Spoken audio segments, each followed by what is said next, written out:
Choke, no joke. I'm in the building. You already know. Sorry for the delay, but I'm here, baby. All right. Come on in, come on in, come on in. Come on in, come on in, come on in. We got a good one for you tonight.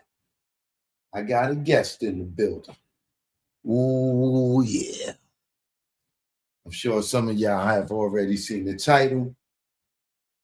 You know, I think some of y'all have been wanting this. Well, I know a lot of y'all been wanting this one to happen. But you know, it's all in God's time, baby. It's all in God's time. You got to be patient out here. You got to be patient, you know. But good things come to those who wait. So choke no joke. If you didn't know, you already know. I got Michael Douglas Carlin in the building tonight. And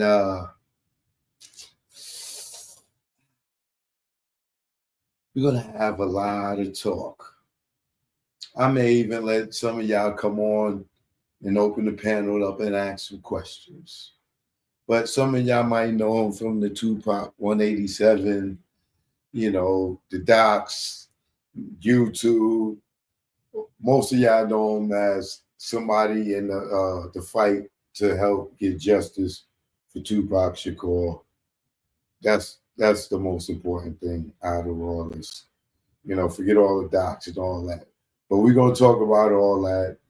We're going to talk about Reggie Wright Jr.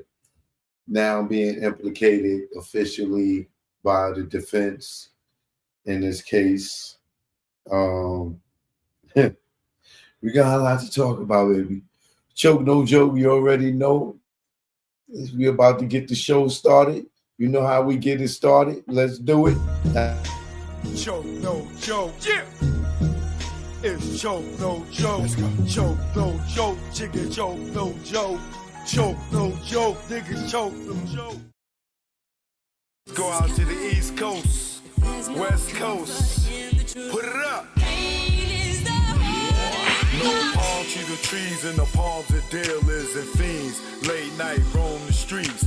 Weed is weaker, but it's cheaper. Not many chicks frontin' like divas. Out west, every chick's a model like Eva, and you know I'm far from believing her. So I'm G'ing her like she G'ing me. Banging in LA is a different thing. At the end, you either dead on the bang, getting out, doing better things. On Sunset, where they hang. Hollywood, where they hustle for change.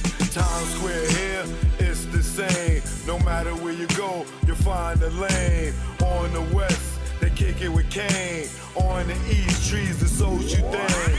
East Coast, West Coast, East Coast, West Coast. Grab your raps, roll it up.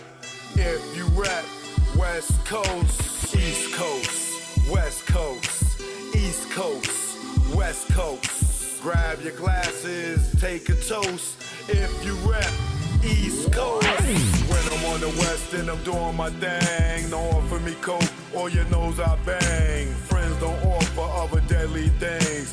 Thanks for the hospitality, we'll still hang. I won't judge you, leave me as I came. On the road to success, top of the game. Eat all the finer things in the food chain. Teach my kids to do the same. Whether East Coast, West Coast, East Coast, West Coast. Grab your raps, roll it up. If you rap, West Coast, East Coast, West Coast, East Coast, West Coast. Grab your glasses, take a toast. If you rap, East Coast. Gotta love life and offer wonderful things. Being to travel is a privileged thing. Came back to the East, air wasn't fresh. Streets filled with trash, various people in the eye. It's easy to tell who's upper middle class. Police and racism, same as crash. Back to where they not social, where they less vocal. When they don't know you, be careful, show you around the East Coast, West Coast, East Coast, West Coast. Grab your raps, roll it up. If you rap, East Coast, whether East Coast, West Coast, East Coast, West Coast. Pop your bottles and toss the cork if you rep West Coast. Both coasts are known to give you fame. Got paparazzis playing cameras your way. Got you bobbing and weaving like Cassius Clay. Most thugs turn Muslim in older days. Change their name to Allah they pray. Probably till they decay. This go out to the east and west. For Big and Pac, y'all let's connect. Whether East Coast, West Coast, East Coast, West Coast. Grab your raps, roll it up. If you rep West Coast, whether East Coast, West Coast, East Coast, West Coast. You can't get the West without the ES. So it's manifested that we connect. You know what it is. Choke, no joke. Learn from mistakes, baby. You know what it is. Greg on the track. Rest in peace, baby. Either war, we here now. You know what it is. Choke, no joke. About to do a little spine treatment, you know.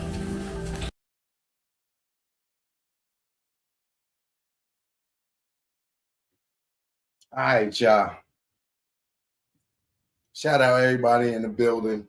All right, they still coming in. Please hit that like so the notifications can go out. Instagram, I'm live on YouTube right now. All right, y'all. So, as you know, we all been doing the deep dive. Well, not all of us, but some of us have been doing a lot of deep dives in this Tupac murder trial. Even more now, so that Dwayne Keith Davis, or whatever you know him as, is on trial. And the trial was getting ready to begin, but we've been, going through this for the last 30 years, trying to figure out who killed Tupac. But some of us been really digging deep, for the last 20 years, 25 years, whatever it may have been. One of the guys that's, been out here doing his independent street detective like the rest of us is Michael Douglas Carlin. He's affiliated with Russell Poole, also RJ Bond. They all did projects together. But he's in the building tonight. Plenty of y'all that in this whole Tupac sector, or whatever you want to call it, know who he is. Some of y'all may not, but you're going to learn today. You're going to learn today. So without no further ado, I'm going to bring him on right now. Good evening. Hey, how you doing, Michael? Doing good. How you feeling? You feeling good too? Happy to be here. Happy to be another day above ground. Okay. So, tell the people, just give a brief synopsis about yourself, who you are, so we can get right into it. Well, I made a film called American Federale, which dealt with the cartels in border Mexico. And, I think I told you when we talked in our little chat that Lobo, who was the federale that I had interviewed, I was down in Okanaga with him, and I said, look, right here, the corruption stops. And he laughed at me. And I was so naive back then. And I said, what do you mean? America's not corrupt. And he said, who do you think we hand the drugs to? He's a federale. Half the time he's putting the drugs out, and half the time he's going after drug dealers. And he said, we hand them to the sheriffs and to the police. And I was in shock. I couldn't believe it. And so, this whole kind of path that I've been on is looking into corruption. And I've seen it in, all kinds of places. And the music industry is not immune. And I think, honestly, it's really just about big money when there's big money involved, I think you're going to have corruption. And that's just kind of how it works. Right. And what other projects have you done? I did one. I was in. Around the Tupac. Yeah. Okay. Well, Tupac was Tupac Assassination Battle for Compton with RJ, Tupac 187 with RJ, and then Chaos Merchants. And Tupac 187 was with RJ and Russell Poole. And then Russell Poole and I did Chaos Merchants together. And Chaos Merchants was a little bit different in that Russell Poole insisted that every single fact be footnoted as to where it came from. And that's available on Amazon and other locations. And it's basically only available in a digital format. Right. So going with the first project would be Tupac Assassination, right? Well, Tupac 187 was the first project. Okay. So in Tupac 187, Yeah. making a long story short, what was the theory, and at the end of it, who did y'all believe to be behind the murders? Well, Tupac 187 was kind of a deep dive into Death Row Records. And I kind of, in that book, when I was doing my research, came to have an appreciation for Suge because he had taken the ghetto on his back and he had taken it to Beverly Hills.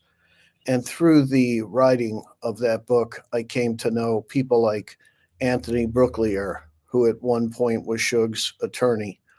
And there were other people that I met in Century City that were related to the Death Row Records family or to the Tupac Shakur people. Right. And so in that book, I think we kind of came to the conclusion that further investigation needed to happen, but we also found salient details like in the confession letter. And to this day, the confession letter is still not disproven. And the things that are in there, it's a time capsule from 1998.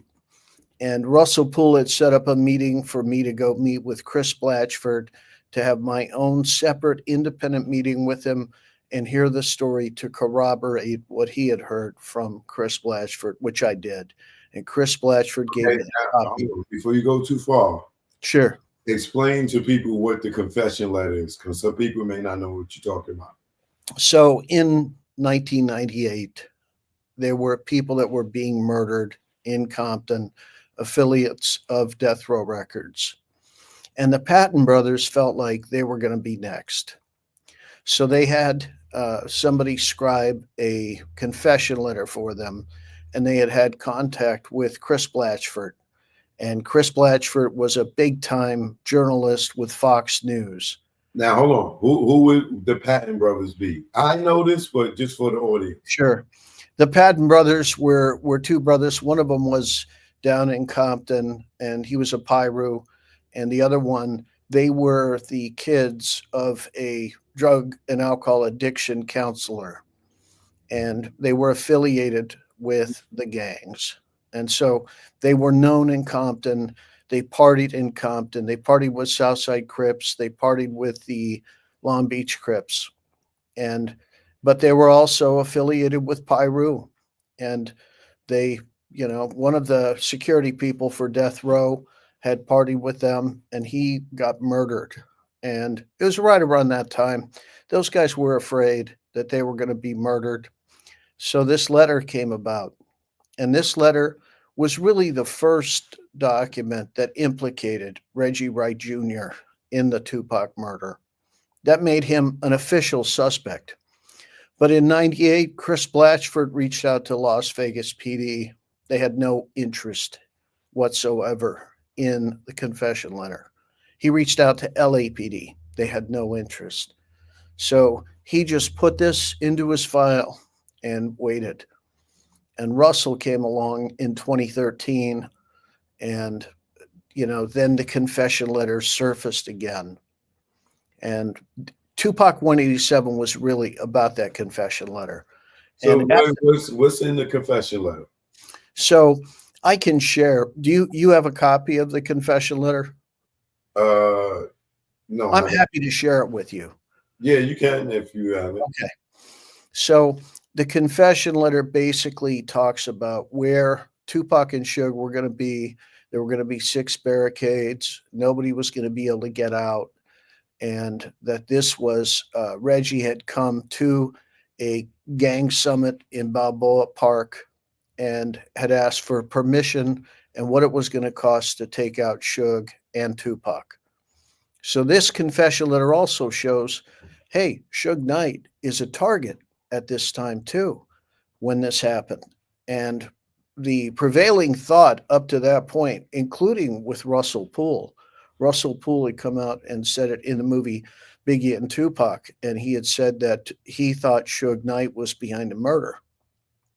So until this confession letter actually surfaced, that's what he believed. And he continued to believe it through Tupac 187. He still wasn't 100% convinced. But as we started to investigate further in Chaos Merchants, he came to have an understanding that there was a difference between Suge Knight and Death Row Records. And it's hard, when somebody owns 100% of the shares of a company to look at that company as separate from the owner of those shares. But there was Because the separation was, not to cut you off, it was Suge Knight, he or Death Row in right way security. yeah, and that's right. You know what I mean? Right. And if you look at the mayor of Compton at the time, his book, he says from the time Suge Knight got put into jail, there was no difference between the way Compton PD ran and the way Death Row Records ran. They ran as one and the same entity. What year would this letter be written and for us to know for Reggie to be implicated in allegedly in the Tupac murder? So this letter was written in 1998, and that's when Chris Blatchford got it. The gun was supposed to be dropped off at Channel 11 Fox, the Fox News affiliate. The security guard couldn't take a package unless it came from a reputable delivery company. And so he refused the package. So the gun, or whatever that package was, we don't know. We were told it was the gun, was refused by the security people. Yes, they took that gun and threw it in the back of Corey Edwards' girl's house. Well, we don't really know that for sure. I mean, that's we found a gun. I mean, right in the dog's mouth. Yeah, I mean, according to Kevin Hackey, that gun had flowed through the House of Blues. Yeah, that gun was taken off a Fatal. Correct. To try to sneak it into the House of Blues, which they wanted to take it, and they took it, and they told Reggie they'll give it back to him if it was clean. They ran that gun for the test, and that's how they knew that was the gun that later was in the Corey Edwards' girlfriend's backyard.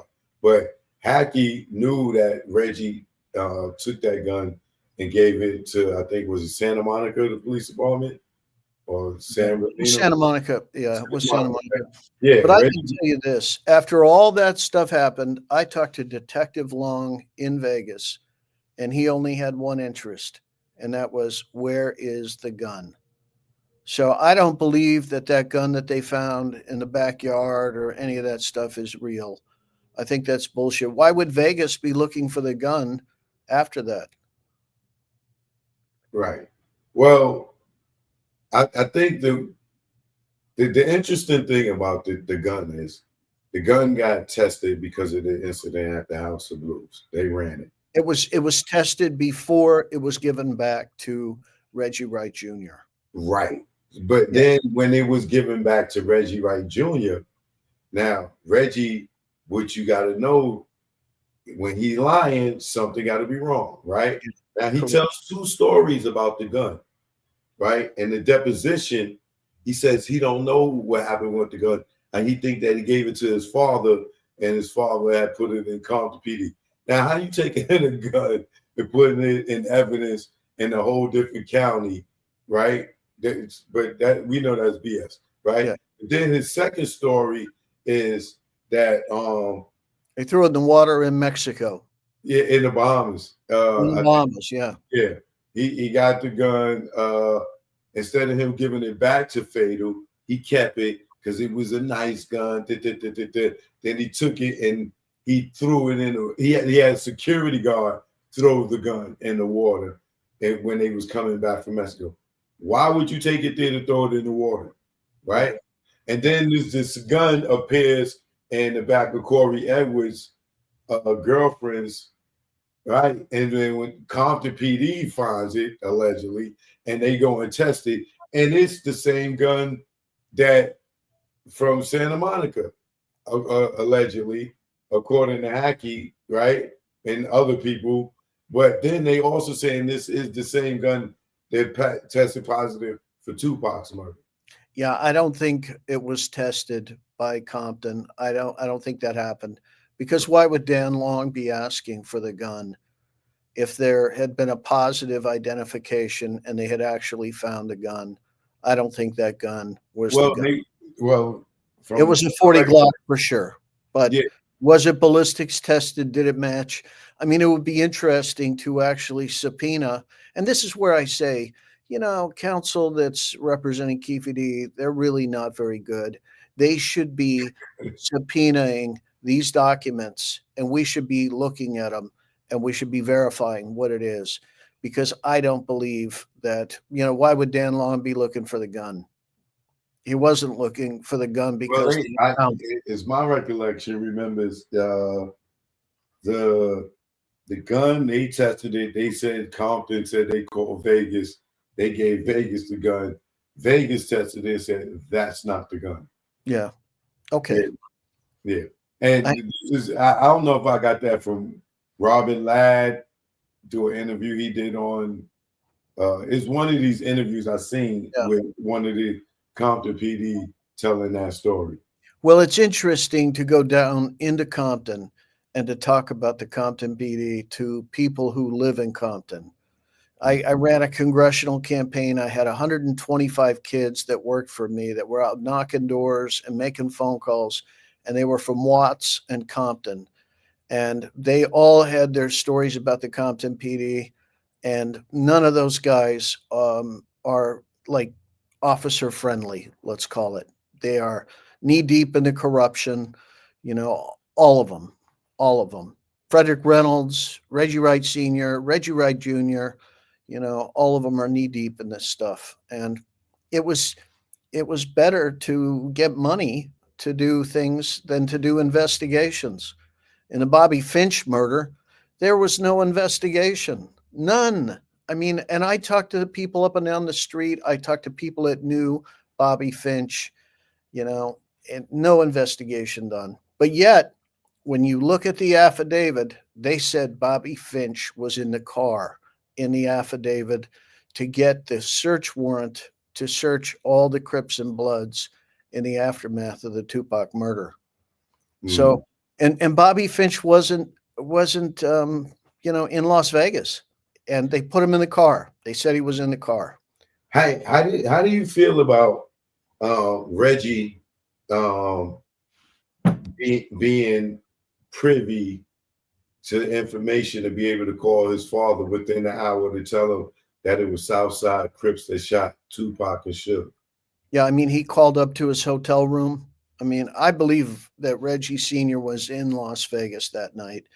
And Russell will believe that as well. If you look at Reggie's neck, he's got a very distinguishing mark, and you can see it on the MGM. And anybody who tells you, hot dogs. Yeah. Anybody who tells you that it's not Reggie Sr. is a gatekeeper and should not be trusted in these cases. So all right. If that's Reggie Sr. allegedly in that corner over there with the glasses, and it do look like him, I think it looks like him myself. It's just ironic that it looks like him, and it's ironic this guy is just standing there watching, right? But who do you think the guy is that walked Orlando out of there? I think that's Junior. I think that's Reggie Jr. that goes up and walks Orlando Anderson out. and it pays to know somebody that has pull with the MGM security. And I can tell you this too. Miramar Bradley's a dear friend of mine. He told me that the fight before the Bruce Seldon fight with Tyson, he was invited as a special guest of Don King, and he comes out of the fight, and there's all these Compton PDs that are working security at the MGM. So it wasn't uncommon for that to happen. And so that was one fight before Tupac got shot. Right. And so these guys were known. And I talked to a Salty Dog security officer at the MGM, and he said, look, when we have a big event and we know that the gang element is going to show up, we hire off-duty police officers that are gang experts to come and work those events. So Well, it's not uncommon. Well, Reggie had 24, I believe, officers that he hired for that weekend or that week or whatever, and some of them was gang unit officers from Compton. Yeah. Yeah. And Las Vegas PD too, because they were doing a benefit at Club 662 for the Officers Association. So Right. they had a tight, cozy relationship with Las Vegas PD. And that's why every single interview that is done by Las Vegas PD, Reggie brings them to the interview and sits in on the interviews with them. Now, Yeah. if he's a suspect in the case, isn't that a conflict of interest? If Yeah. he's the head of death row security, in charge of security that night, and his father is at Compton PD, and if you ask those guys, they say everything Vegas got, they got from Compton PD. That's a fact. Isn't that a conflict of interest? It's a big conflict. And I be wondering, I don't want to say that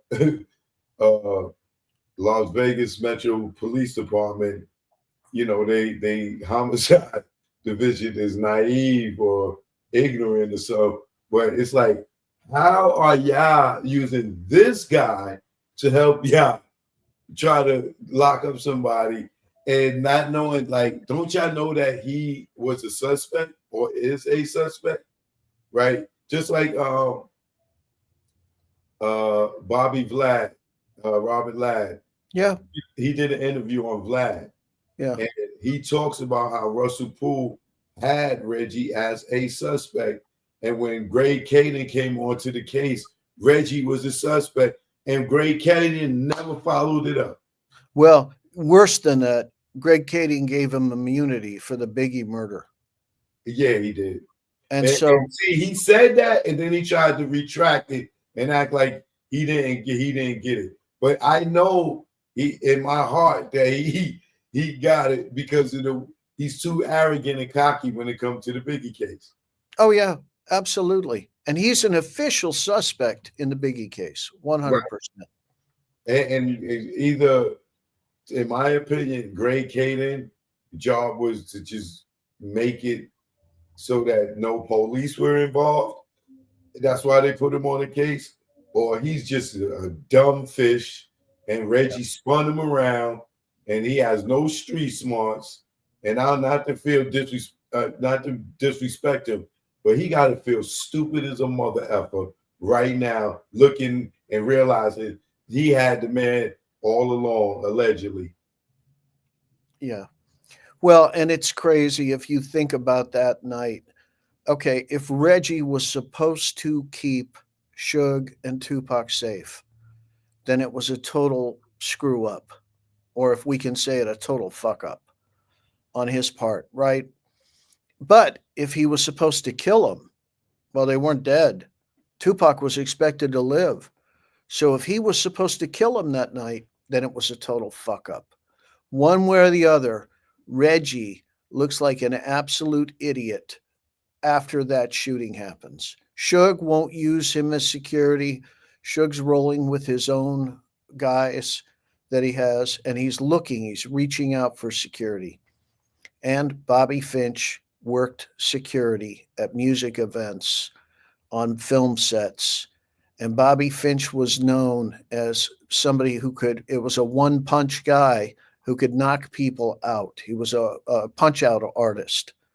Right. And there's there's rumors that there was a altercation between Reggie and Bobby Finch. And I got this when I was down basically knocking on doors, handing out postcards, handing out newspapers in the Southside Crip area, that something had happened where Compton PD was shaking down drug dealers. That sounds like Reggie.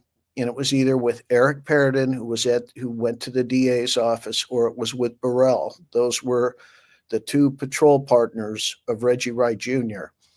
And his patrol partner had to drag him back to the car because he was knocked out. And then something happens to Bobby Finch. And you've heard Reggie say it: if somebody slap me, I'm gonna get them. I'm gonna scheme. I'm gonna lay in wait, and I'm gonna plan something. And how does the prosecution in Vegas uses a guy like this, fresh off of a drug trafficking conviction? Like I'm like, either they got to be setting them up, or they got to be like the stupidest people in the world. And they're looking pretty foolish now that the actual defense has put his name in as the man who orchestrated this. And there's an awful lot of evidence that points to it, including the confession letter, but there's much, much more that points to it. Michael Moore standing next to Reggie, hearing "Got Him" come over the radio. And now we've heard Warren G come out and say that Snoop was listening into the radio and heard the "Got Him." I mean, and Suge's come out and talked about it. I mean, this isn't new. And when I got an interview with Suge, he said, Reggie and Sharitha and Perez were great friends, and all of them were trying to plot against me because they wanted the wealth of Death Row Records. And that's what Russell and I came to before we even talked to Suge. We came to that this was a plot to take down Death Row Records that was worth $500 million. And when you start looking at the music industry as a whole, and you start looking at the Gary Webb articles of the CIA putting out drugs on the streets of America to destroy the Black family, I mean, this is evil, evil shit that's going on in Compton, in Los Angeles, and really the rest of the country. Right. Also, in that interview with you and him, or conversation, I'll say, he stated that if you solve one, you'll solve both. Yeah. Yeah. He said, if you solve one case, you'll solve both. And I had multiple calls with Suge. I mean, I was in, actually, believe it or not, Wisconsin at the time. I had driven George Papadopoulos to prison, and I'd literally just gotten back to the hotel when Suge called. And it was, just one of those things where I actually had time. There were a few times he tried to call me, and I was like, on a plane or, in production, that kind of thing. And it was difficult. But finally, I had a chance, and I finally got to talk to him. And I actually tried to get Suge out of prison. I tried to get him out of jail so that he could get an adequate defense, and he was done dirty. They did him dirty. Yeah, and we've all seen that. Well, and it's worse than anything you could possibly imagine. I had a meeting with the bail bonds. I had somebody who wanted to put up the money, the $25 million, to get him out. And the bail bonds guy looks at this guy and says, okay, you're going to have to undergo an entire DA investigation if you put up this money. He goes, what do you mean a DA investigation? He said, every dollar you ever made your entire life is going to be scrutinized. And this guy looks at him and goes, who would do that? Nobody would do that. And that was something that was too much. And at the very end, I had an attorney that was wanting to come in and help Suge, trying to get in to visit with Suge. Suge cleared for him to come. The DA's office wouldn't allow it. How does the DA's office not allow an attorney in to help somebody with their plea deal? And then it had to go to the judge. The judge said he wouldn't do it. They said he had to fax over a form. He faxes over the form. His number is blocked. His fax number is blocked. He can't fax the form over. He goes over to the jail.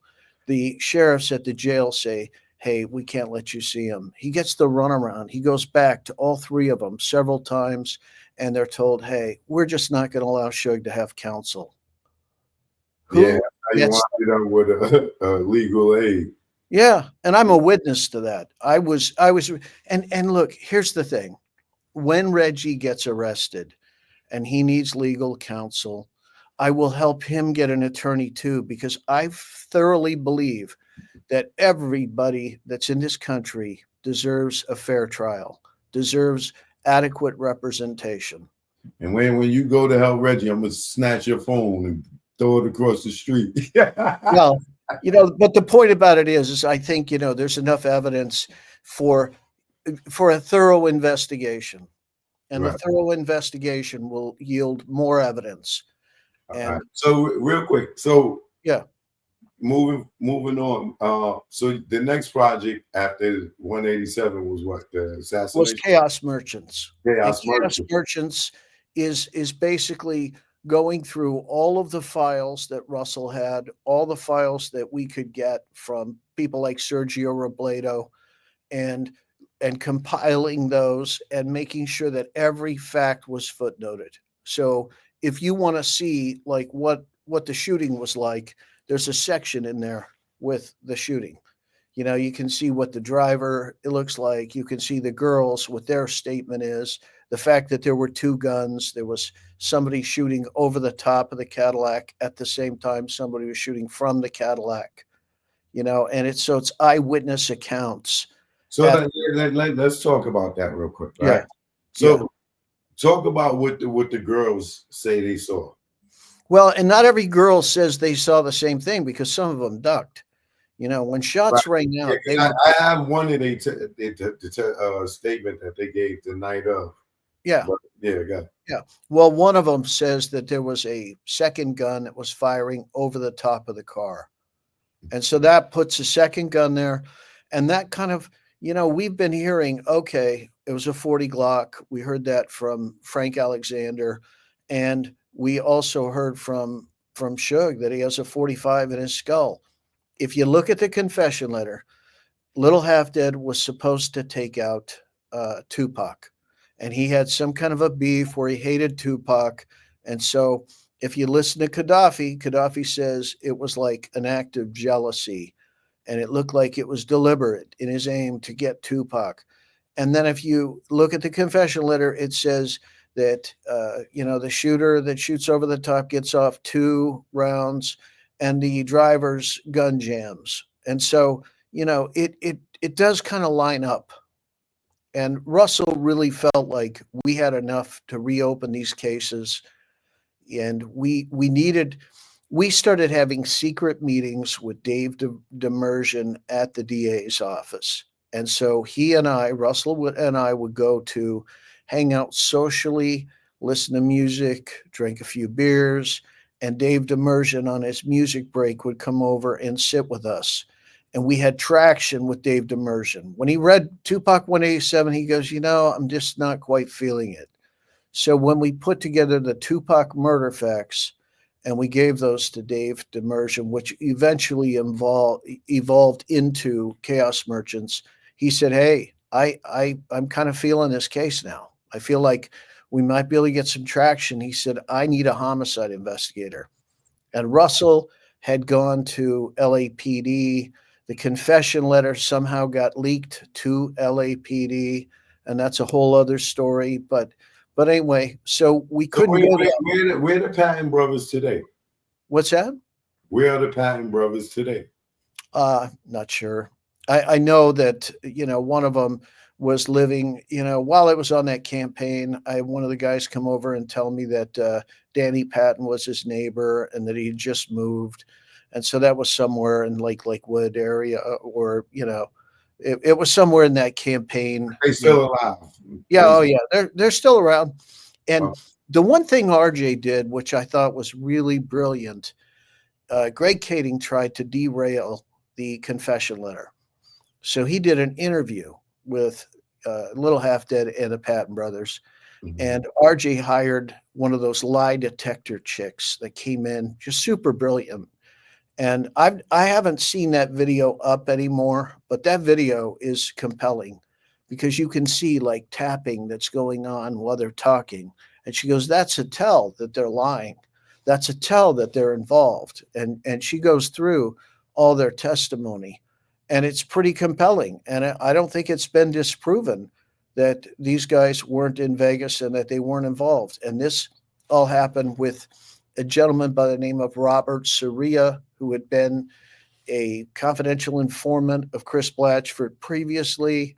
His information had led to, numerous stories that did well, where the information was verified. So he trusted Robert Soria, and Robert Soria had his own issues, but I think you have to look at the whole package, and you have to look at it as, okay, there is a witness that says there's a second gun. Shug says he's got a 45 in his skull. Frank Alexander, Reggie says more recently, Sugar's lying. It was only a 40. He getting old. He can't remember. But my question is, why does Reggie always have a different story from everybody that was there and he wasn't there? yeah. Where he was at the club. right. He was So how would he why does he how was he able to call his father, but he wasn't at the fight and he wasn't in the caravan of the cars when the shooting happened, but was able to call his father an hour and a half, and then within the hour, right? So I had these girls ask him, this girl paid him to do an interview. So I gave her some questions to ask him, right? And I asked him, how did you know to call, how did you know it was Southside to call your father and tell him, right? Now he says, "Oh, when I got to the hospital, Suge told me," right? This is what he says in that interview, right? Suge comes out behind him and on the collect calls thing and said, "You a liar. I never even saw you at the hospital," right? Then Reggie goes and he changed his story and said, "Oh, I ain't say Suge told me. I said Buntry and them came over to the nightclub and told me," right? And then he changed that to, "Oh, when I got to the hospital, it was people outside talking and I overheard somebody talking. That's when I called my father." But he said he got to the hospital 3 to 4 hours later, right? He called his father within the hour. His father did about 10 interviews, always said within the hour, Reggie called me and told me. Now Reggie is, now that I tripped him up with the girls, now he's trying to change the time frame to when he found out to 3 to 4 hours, right? Yeah. So when they more recently did that interview with Seaside Police Department, his father tells the story again, and the cop asks him, "Well, how did you know?" He says, "Because Reggie called me within the hour," right? Yeah. Reggie later in the conversation tells his father, "Oh no, it was 3 to 4 hours." His father looking at him like, "Well, what the hell are you talking about?" Like, it's been the same story all this time. But now I done tripped him up. Now he done changed it to 3 or 4 hours because he lied and said Suge told him. That's how he found out, right? But we know Suge never identified nobody. Well, and Chuck said Orlando wasn't the shooter. He was Fact. a good kid. Right. I mean, to this day, right? He says that, right? So my question to you is, why Reggie always have a different story from everybody that was there? Well, I can tell you what Russell Poole said about that, and that is the truth always stays the same. The lies are what morph. And so we see that the lies are constantly morphing. And I tracked it down. The first person I could find that talked about Orlando is the shooter was David Kenner. And he told Malik that within minutes after the shooting. So David Kenner's running around saying, it's Orlando Anderson. I mean, doesn't this just smack of a setup? And when you see the Wait, MGM, David Kenner knew that it was Orlando Anderson correct. minutes. According to Malik, that's in Malik's book. Wow. And so when you see the MGM footage, okay, and look, it's surveillance footage from back then. You know, it's not perfect, right? But you can see there's some operation going on. You see a woman who reacts when the fight breaks out, but there's a dude standing there that I looks, the sweatsuit. yeah, with On the the pillow. jacket or whatever, Yeah, yeah. and he doesn't react. He just I mean, standing there watching. He ain't scared. He not worried. he He just knows what's about to happen. yes. They planned on that. And then you see a dude walk through with that same jacket on, whatever it is, the sweatshirt. I think it's like Colorado Avalanche or something. Yeah, you talking about at the end after the cop comes, Yep, talks, walks comes walking through. out. He come walking out, and Yeah. then you got the dude with the ponytail and the other guys. They White beater. they all involved. They're all involved. Remember, Reggie had 24 people working that weekend. Exactly. And we know Kevin Gaines was on special assignment from 2 days before the shooting until 2 days after Tupac passes. So, I mean, it's like, this stuff, we don't speculate about that. There's documents, there's facts, and every fact is footnoted. We know where it comes from. Yeah, was David Mack? Oh, more interesting lately, right? Yeah. So Reggie's talking. Yeah, this is why I keep saying, if he don't get off YouTube, he's going to jail. But Yeah. he keep on talking. Now he's doing the show and he's talking and he says, there's only certain people that was at the scene of the shooting that can implicate him in it, right? And he's like, I don't know if it's Suge, it might not be Suge. And then he goes, and David Mack, he ain't worked for Right Way Security. Yeah, they were paid cash by Snoop, is what Sharitha says. But why would he say David Mack didn't work for Right Way Security? When you're talking about who could possibly be the driver in the car, right? That's the topic that he's talking about. I wouldn't play it, right? but that's the topic. Who could be the driver with it? And he says, well, David Mack never worked for Right Way. So you saying David Mack was there? Why would you bring up David Mack's name? Yeah. Unless he's dry snitching because he likes to be a snitch and act like it's an accident. You know what I mean? Well, don't forget Reggie said to John, hey, John, we got a lot to cover up. I mean, it's crazy. Reggie says the stupidest things. And one thing we know for sure by now, his phones are tapped. Every piece of mail is being monitored.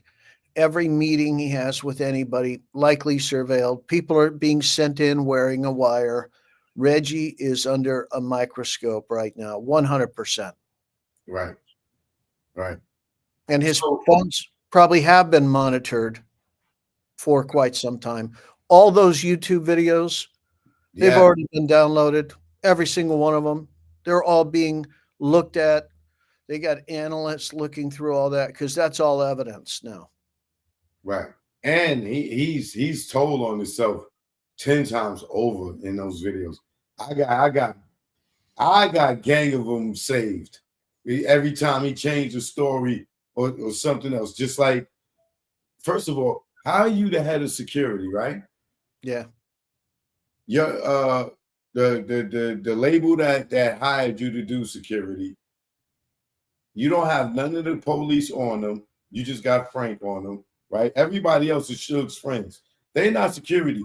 They will go to jail for doing anything. That's not their job. They there to hold them down, but they ain't there to put their life on the line. That's what the police is for, right? Or the off-duty police. Yeah. But anyway, you have an incident with Tupac and you don't show up. Yeah. Well, there were multiple layers of security, and I talked to a guy named Daryl. I'm not going to get into his last name, but he's a family Pyru dude, and he works security for Death Row Records, specifically for Tupac. He gets picked up just a week before the shooting on some kind of violation, so that he's not there for the security. And he said, it was bullshit. I don't know why I got picked up, but I was in jail at the time this shit all went down. But he told me, so we have multiple layers of security. We had security you saw, security you didn't see. He said the Buntree and, Heron and what have you security. He said those guys were there to jump in and get into a fight, a scuffle, whatever, if something jumped off. He said the police weren't going to do that, but they were also there just to be witnesses. You've heard Reggie say it several times.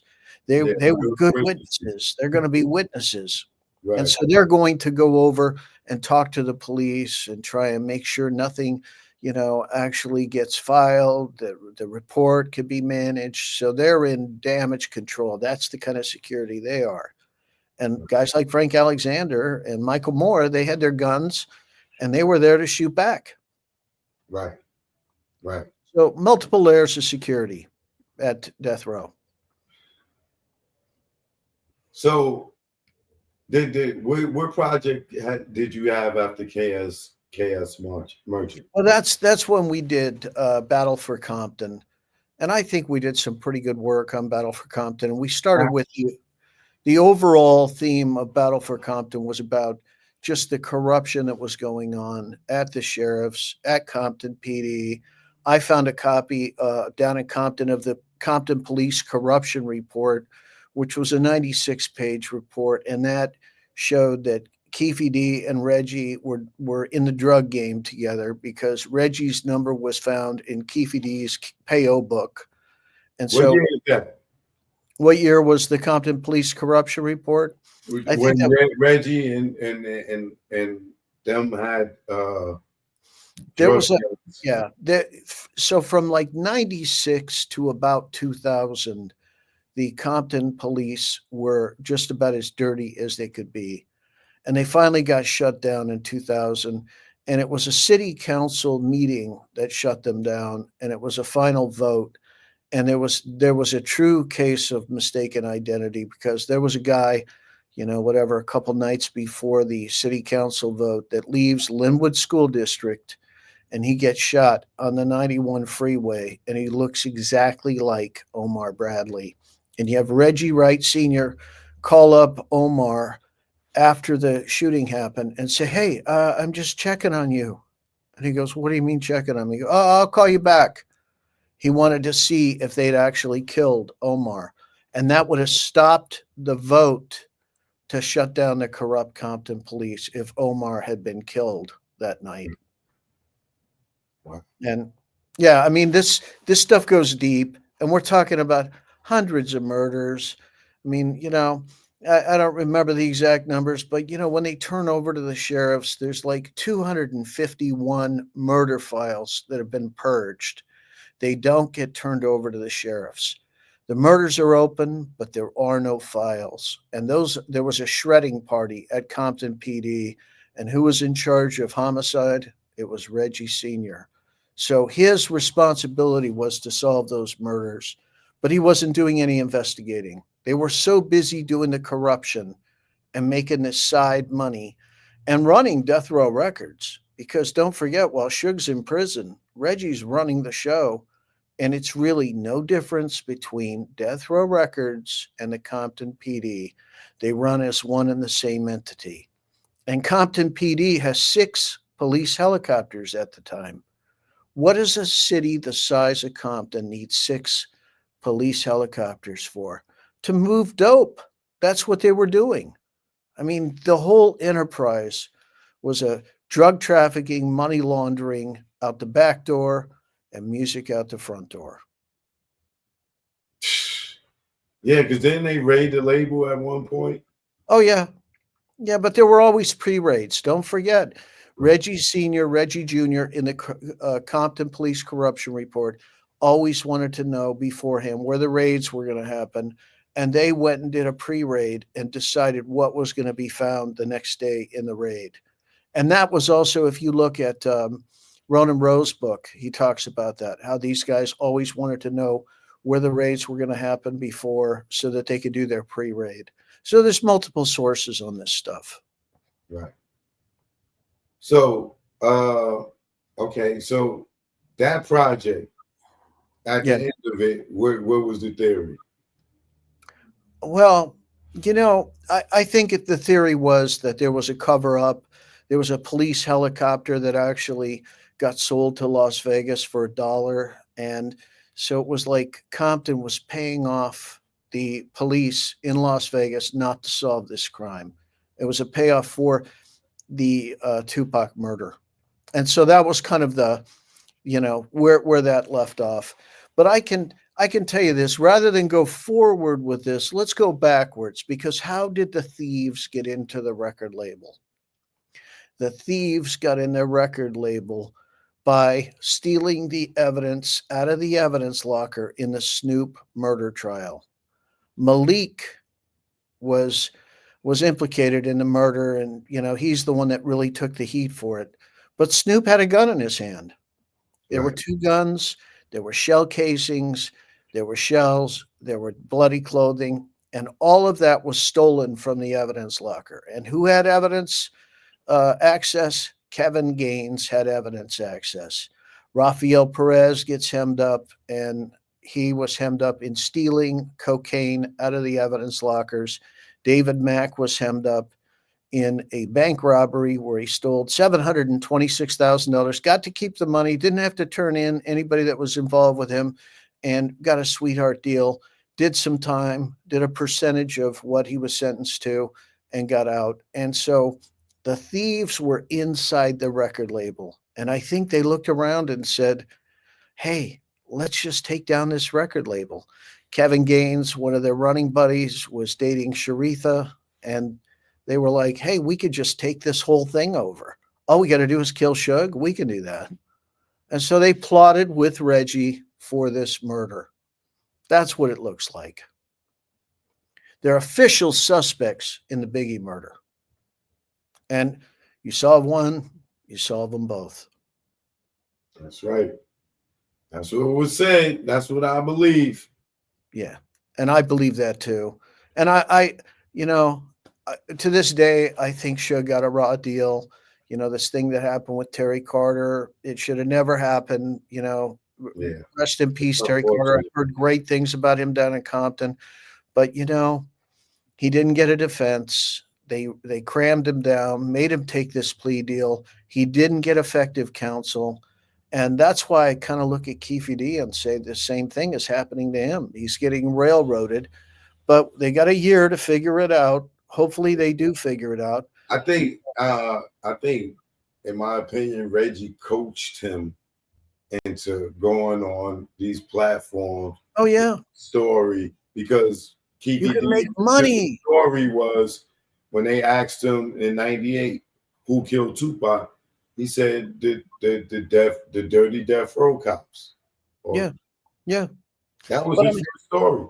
Yeah, because people in the streets know what happened, and I'm telling you, they all know about Reggie Sr., Reggie Jr. being the corrupt cops, going into the stereo shop with a briefcase full of cash, coming out with no briefcase, because they were in the game, they were making a shit ton of money. You have Fred Miller, who is the head detective at Robbery Homicide, saying Reggie runs the drug trade in Compton. So if Reggie ran the drug trade, and that's a 1998 interview, if Reggie ran the drug trade in Compton in 1998, don't you think that he ran it before and after? Because he gets convicted in 2017. I mean, 2017. He had a hell of a run, boy. Oh, yeah. And He so, had a hell of a run. and LAPD knows that he runs the drug trade, and they don't hem him up. They know it, and they knew that it was sanctioned. It was okay for him to run because don't forget, 6 police helicopters, Gary Webb comes out and says it's the CIA through Danilo Blandone putting drugs out on the streets of America. And it's, an extension of J. Edgar Hoover trying to destroy the black family. I mean, y'all should really be pissed about this because, it's horrific what has been done to us. And, they don't care about any of us, to be honest with you. It's all about them getting their money, and they don't care about any of us. They would hem us up. They put us in the dirt. They don't care. And these drugs got put out. People were addicted, cocaine, heroin, all that stuff. And it's been going on since the 40s. Right. So let me ask you, what now that you like knee deep into this whole investigation, on Tupac Shakur's murder and stuff, how did you get this deep in it? Because I know, back in the days, you wasn't pumping trap or holler if you hear me. So how you get engulfed in this whole thing? Yeah, I have a son who I went on a road trip with, and I was driving from El Paso to Kingman. And, I've been in the newspaper business and the movie business. Those are the only two things I know how to do. And I was going to pick up newspapers at the printer.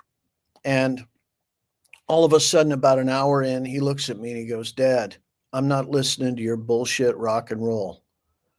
And I said, "Son, I am not listening to your bullshit rap." And now this is supposed to be like a bonding experience with my kid. Right. And I realized this is going to be. How old are y'all at the time? So I was probably 33 and he was 13, 14. And, the reality of this situation, I might've been 35 or whatever. But anyway, I realized that if I didn't do something quick, that this wasn't going to be a bonding experience. This is going to be a terrible experience for both of us. So I said to him, "Son, I'm going to play you one of my songs, Eagles, REO Speedwagon, Journey, that kind of thing. And I want you to play me a song that you think will stand the test of time. And I want you to explain to me why you think it's going to stand the test of time." That trip, about 5-6 hours on the road, I became a Tupac fan because of him, because of my son. And so, when the confession letter falls in my lap with Russell Poole, What song did he play? He played everything. I mean, he played Changes. He played, it was like, every Tupac song you could imagine he was playing. I mean, like the whole repertoire of Tupac, Right. Cluminati, All Through My Body, Blows Like a, I mean, all this stuff, right? Right. And it was really cool because he's explaining to me what it means to him. Right. And the kids. This is post Pac, like after Pac died. Yeah, it was probably around that time. And of course, I really didn't know anything about the murder back then. I was doing a project with Russell Poole's aunt and uncle, and they said, "Hey, you got to meet our nephew." And they connected me to Russell. He and I started talking on the phone, sending emails back and forth. And then finally we met and he talked about this. And I was so confused, all these facts, and Suge Knight sitting in the car and he's behind the murders. And it just didn't make sense to me. Right. I was like, okay, you're going to get these gangbangers to kill the artist on your label and you're going to sit next to him. I mean, that part I could just never wrap my brain around. So today, with all the research, all the years, because over the years, you have this theory, and then more information comes out, and it may sway you a different way. Today, how do you feel? Well, I feel like Reggie orchestrated this just like he says he does. He says he was going to plot and scheme and what have you. I believe David Kenner might have orchestrator. Yeah, he called himself that. I don't get my hands dirty. I'm the orchestrator. I know all his greatest, dumbest quotes. Oh yeah. All his incriminating quotes. I know. Yeah. Hey John, we got a lot to cover up, y'all. I mean, it's like you can't make this stuff up. Right. And I played all those quotes. I put them into a song. I'm not a rapper, but you know what? Every time I met with a rapper and said, "Hey, you want to do this song?" They were like, "Hell no, I don't want to get dead over Tupac." Right. And so, I mean, I literally asked 100 different people to do that song, and they wouldn't do it. Right. How do you feel about Greg Caden? Well, I think he's part of the cover up. I mean, for sure. And Greg Kading, like I said earlier, anybody who's got affiliations with LAPD, the sheriffs, the Compton PD, they're the cover up. And so they're going to look at Reggie Sr. in the MGM tape and go, "That's not Reggie. That's not Reggie." And anybody that does that, y'all shouldn't listen to. If there's a fact and you see the fat fold on the back of his neck and it's plain as day that that's Reggie Sr., you just can't deny it. And if they're out there saying those kinds of things, they're a gatekeeper. And I think they got to try and keep this away from the powers that be, because it's bigger than just, gangbangers in the car. It's once he's in the hospital, he's expected to live. And, Right. we talked about this earlier. Suge came out and said that Snoop never went to the hospital. But it's crazy because Snoop said he did go to the hospital. He said, "I I saw don't him believe in you went to bed." the hospital. Trust me, man. I'm a videographer for Yeah. 30 years. If Snoop ass was at that hospital, there would be pictures, footage. Snoop is the biggest artist in the world, especially back then. You telling me he showed up to the hospital for Pac? Pac shot, Snoop shows up, and it ain't a picture, a video, or nothing like you see Suge walking around with the black stuff on his head with the cigar. I can still picture the outlaws out there crying. I can still see some Afeni running to the car. You telling me Snoop went to the hospital and it ain't no content of him nowhere. Have you ever seen him anywhere? Have I ever seen any photos? No. But I can also tell you this. I've also been on closed sets where cameras are just not allowed. I've been on many closed sets. And it's like, When Snoop Dogg walked into the hospital where Tupac was shot, trust me, okay, well, one I of would those just say news this. crews would have had him on camera. So you don't believe that when Snoop says, "I whispered in his ear," I saw him, he died in the bed while I was there. You don't believe what Snoop said about it.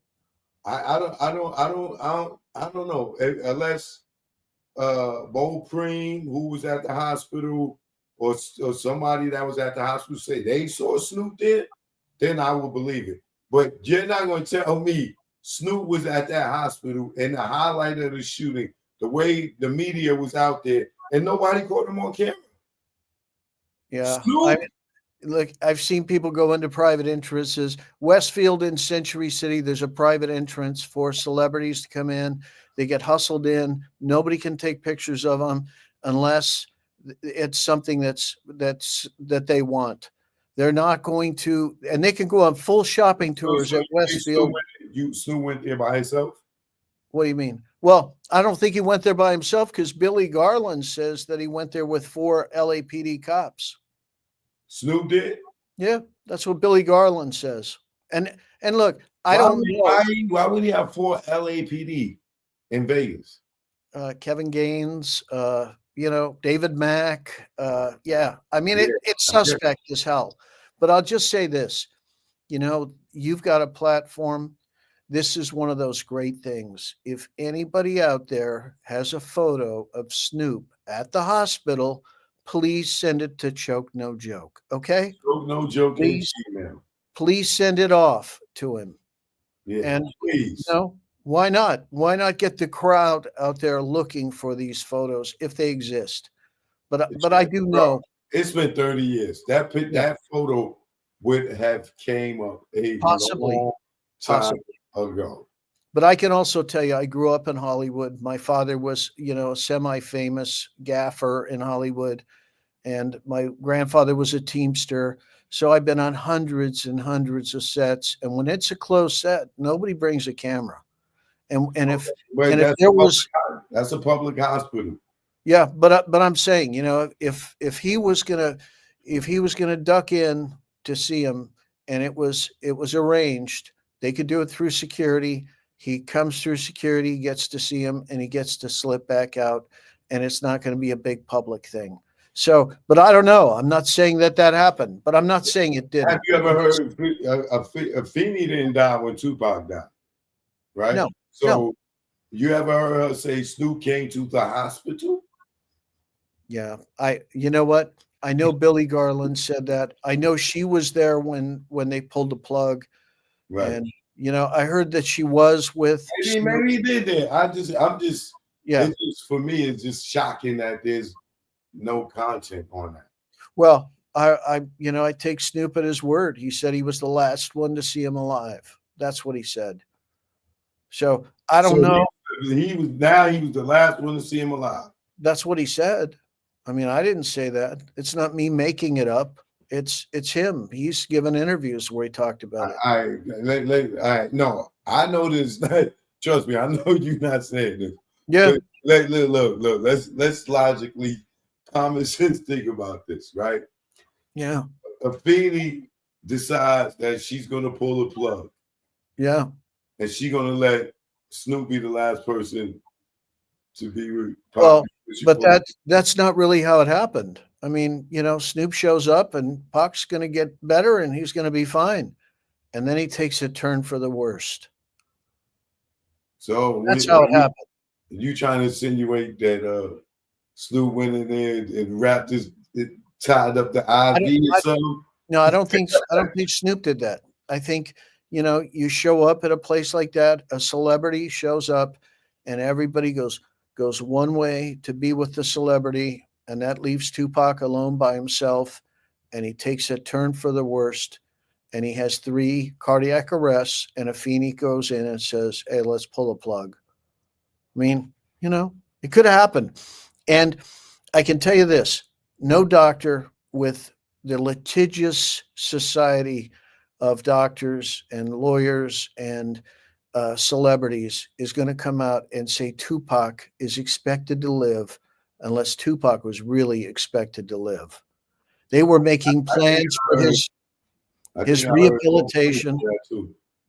Yeah, they were making plans for his rehabilitation in Arizona. They were getting ready to move him, transport him, get him into rehabilitation because they really thought that Tupac was going to live. But he didn't. I mean, clearly. So, there's a credible, there's a credible possibility that Tupac was murdered in the hospital. And what would it have taken? I've talked to numerous emergency room doctors, and I don't want to get into the circumstances, but recently I was in ICU for 6 days. Not me personally, but for somebody that was close to me, and I talked to all those doctors and nurses. It would be so easy to put something into somebody's IV and murder them. I mean, a drop of anything would go in there, and that'd be that. And they rushed him. When Tupac died, there was a hearse idling in the hospital warehouse, all ready to receive the body before the cardiac arrests. That got then hustled right over to do a quick autopsy, and then they did an almost immediate cremation, which is almost never done. But you can get anything in Vegas because it's about money. So I personally believe he was murdered in the hospital, and they were expecting it. They knew it was going to happen. Billy Garland says 4 police showed up with Snoop. I don't know. I wasn't there. Well, I mean, if he said it, I ain't going to doubt it because if he's seen it, man, you know what I'm saying? Well, I'm just shocked that I've never seen any content. Yeah. Well, yeah. I mean, and things, it's not like everybody had a cell phone back then, but they did have camcorders for sure. And who might actually have that would be Gobi. Gobi might have that because Gobi was at the hospital. There's a lot of stuff online. If you go on YouTube, and you put up the hospital of Tupac, you'll see the Outlaws, you'll see Suge, You'll Yeah, I see saw Suge. you see a Feeney being rushed to the car. But It's what's so much stuff. but what's interesting about that too is you got Frank Alexander, who feels badly about what's happened to Tupac, and he does not want to leave Tupac. And his pager starts blowing up about an hour before Tupac dies in the hospital, and it's Reggie saying, "You got to get over here to Suge's right now." And so Frank Alexander drops everything, goes over to Suge's house, and he gets sat in a seat where he's being sweated by Suge, by Reggie, by Buntree, and the whole group is there. David Kenner's there, and they're sweating Frank Alexander. And then the call comes in, and it said that Tupac has just passed. Suge grabs his phone and slams it down and breaks the table. It's a glass table, and says, "What are we going to do now? He's dead. It doesn't matter." And Reggie then instructs Frank to flee Las Vegas so he doesn't get murdered. And then they call and try and get him to come out to Lake Mead.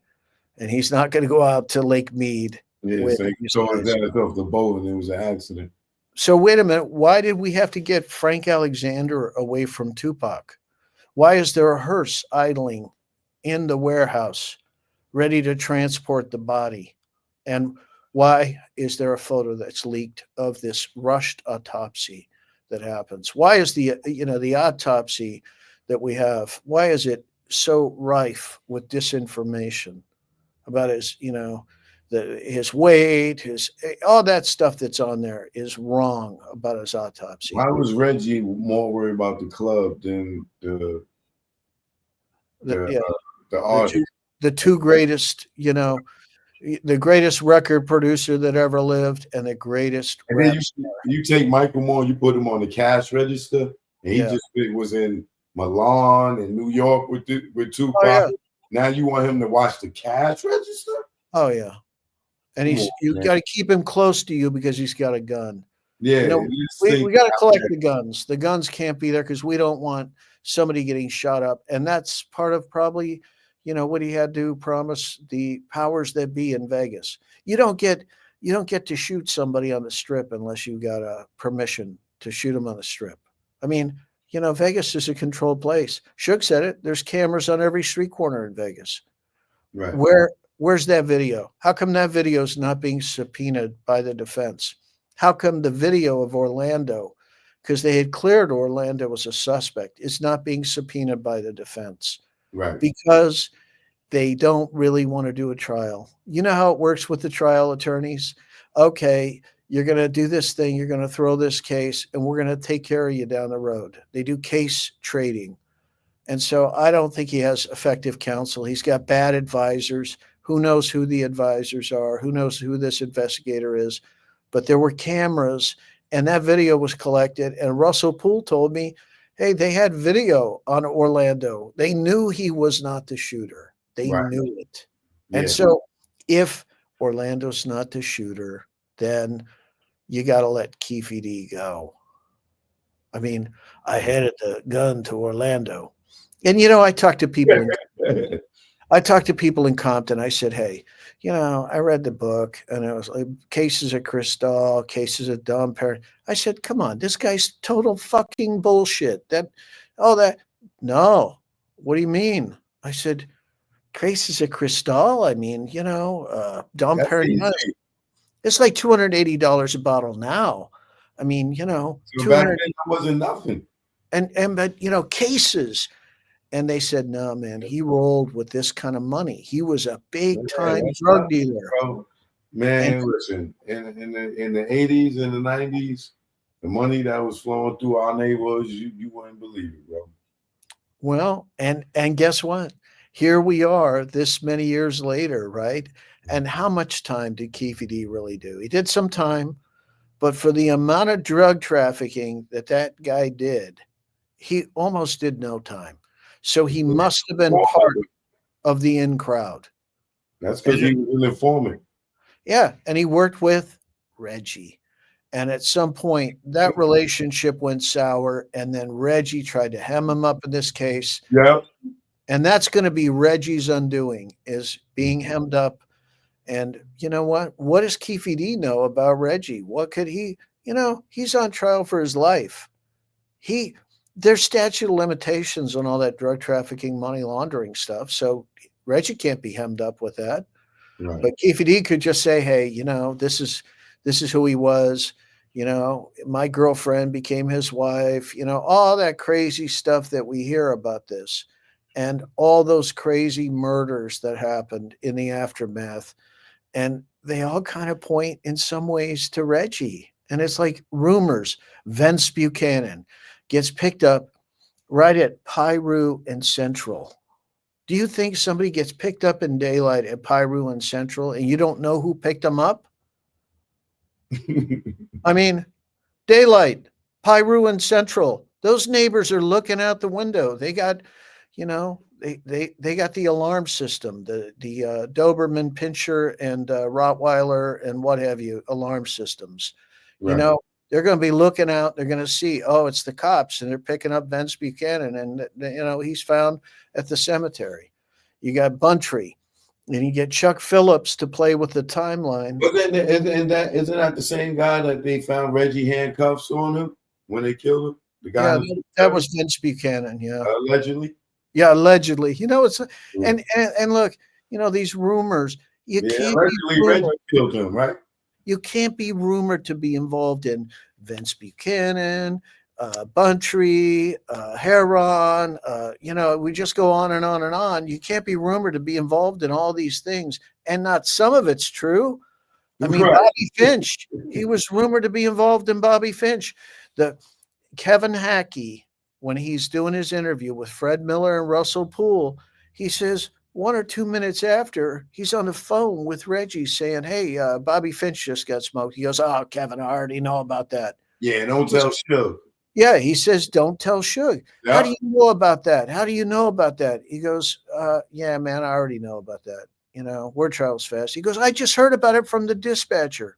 And so Kevin Hackey and Reggie are talking about Bobby Finch in the past tense, a minute or two after, but Bobby Finch isn't dead. He lives for 45 minutes. It's right across from Compton College. If you've ever been there on Mayo Street at the Southside Crip area, it's right there. They had a unit that was an ambulance that came over, and they worked on Bobby Finch almost immediately. They were there a minute after he got shot. So the dispatcher calls Kevin Hackey and says, hey, this happened. He calls Reggie, and they're working on Bobby Finch. They think they can save him. They're 15, 20 minutes sitting there working on him, getting him on the stretcher, getting him into the ambulance, taking him over to MLK Hospital, and they are working on him, and they think they can actually revive him, and they start to lose him, and they crack his chest, open up and massage his heart because they think they can get him back, and they lose him. So for 45 minutes at least, Bobby Finch is alive, while Kevin and Reggie are talking about how Bobby Finch has been smoked. He's dead. I mean, and if you ask me, I look at it like this.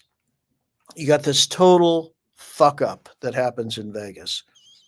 Now, if you're trying to get Reggie right to carry out something, you've got serious questions of whether he has the talent to carry it out. Well, Bobby Finch happens 4 days later, proving that they can carry out a hit. And that experience modification carries over into the Biggie murder. And now you have a tight pattern, professional shooter. They slip away into the night and they get away with it.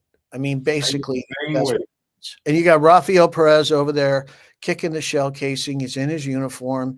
He's on duty that night. That's stipulated too in the Wallace civil trial files, which and anybody that's out there that wants to do this probably could go down and do this right now.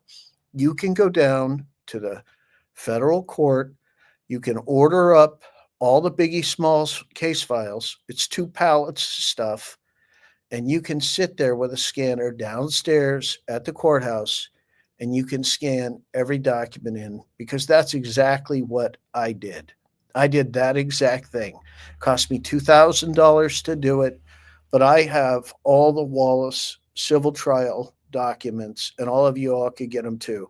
Don Sikorsky said he was going to release them. That never happened. I mean, Yeah, I wonder why he never did. Maybe they told him he couldn't. well, who knows? Anybody affiliated with the police is trying to derail this case. And, I think to an extent he wants to see it solved. I think there are a bunch of people to an extent who want to see it solved. I made a film called Minnesota, the Modern Day Selma. I was in Minnesota when the buildings were on fire in the aftermath of the George Floyd murder. And I got to tell you, there were the stories of all those kids that were murdered by the police. And it's compelling when you hear these stories. And, you got the police. We got to have police, but we got to have good police. We don't need people like the Compton PD. We need officer friendly. And unfortunately, our entire police force nationwide has really good cops and really bad cops.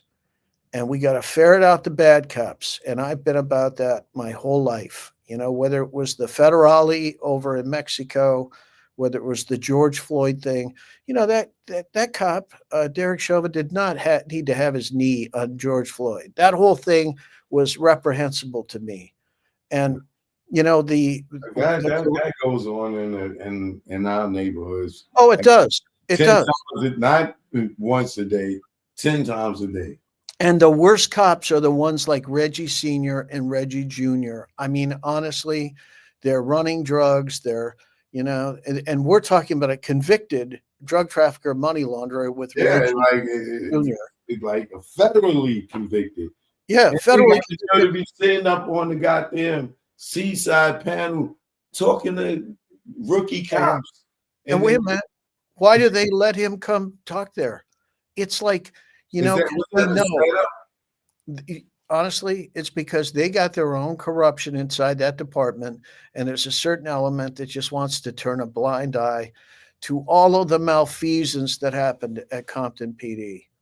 They want to turn a blind eye to it. But, it's got to get rooted out at some point. We got to have good cops. We need good cops. When something goes wrong in a neighborhood, you got to be able to call the police and you got to be able to get some help. You know how much stuff Reggie said on that, and it was contradicting itself to others. Yeah. No, the whole thing is sick. The whole thing is sick.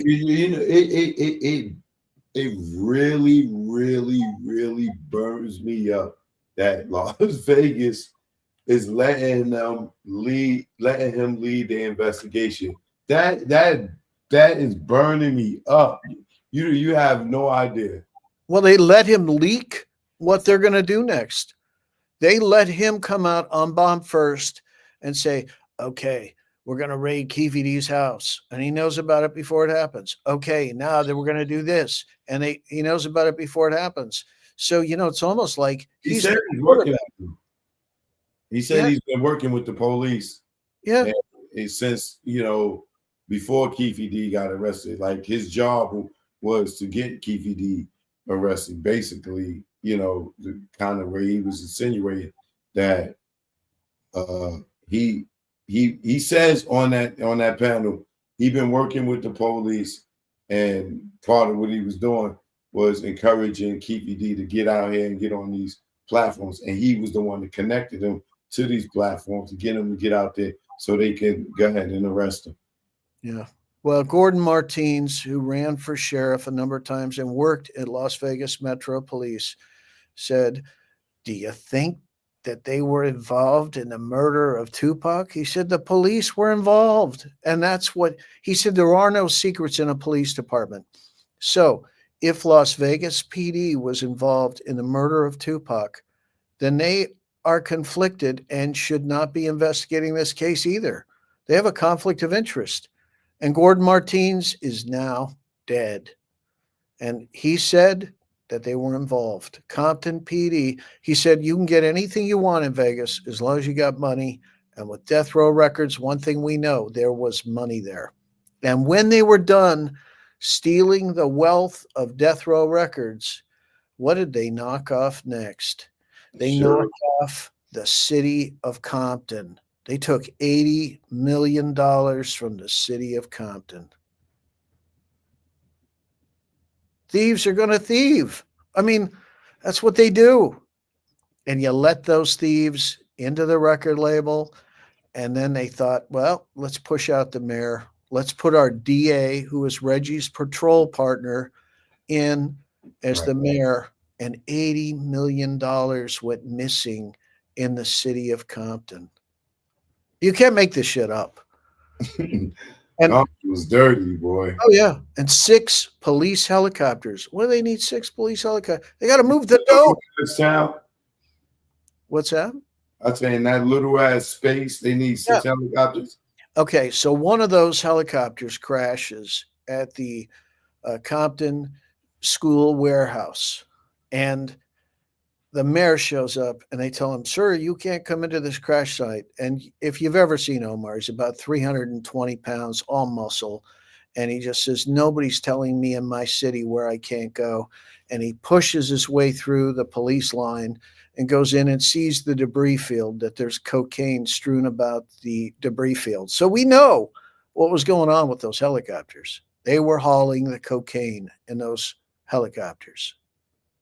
That's crazy. Yeah. You can't make this stuff up, man. Wow. And I've been down at Compton. I worked on 9 campaigns down there. You know, I put out 2,000 postcards of who killed Bobby Finch in there. I yielded results with that. People called me, talking to me, his best friends and what have you called me.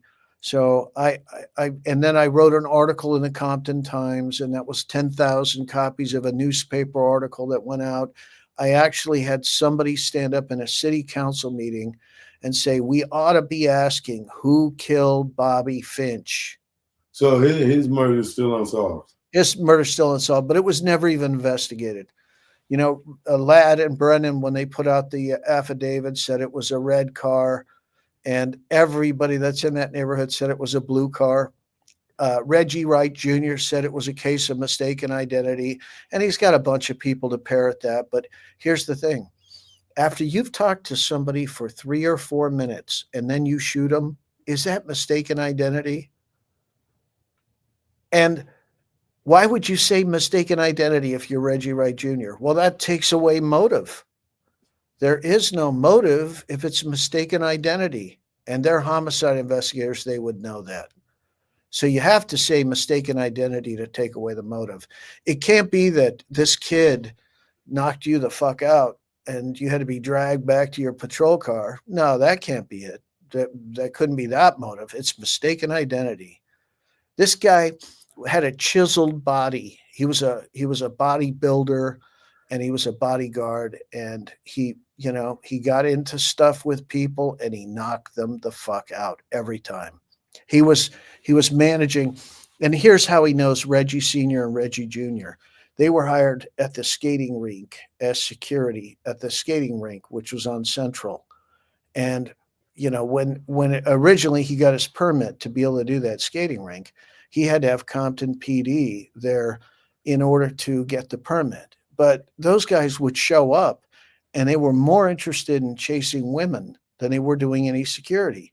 So at a certain point, he had to go back to, Compton City Council and say, hey, I need the permit, but these guys aren't working out. And so they got terminated, and Bobby Finch became the head of security. They got pushed out of security. They were no longer getting their paycheck, their off-duty paycheck from the skating rink. And so they worked together. They worked side by side before all that. So I'm gonna wrap things up, but before I do that, where now with Reggie being implicated through the defense and the travel moving forward, well, I'm gonna ask you 2 questions. One, do you think the investigator could possibly be Kevin Hackey?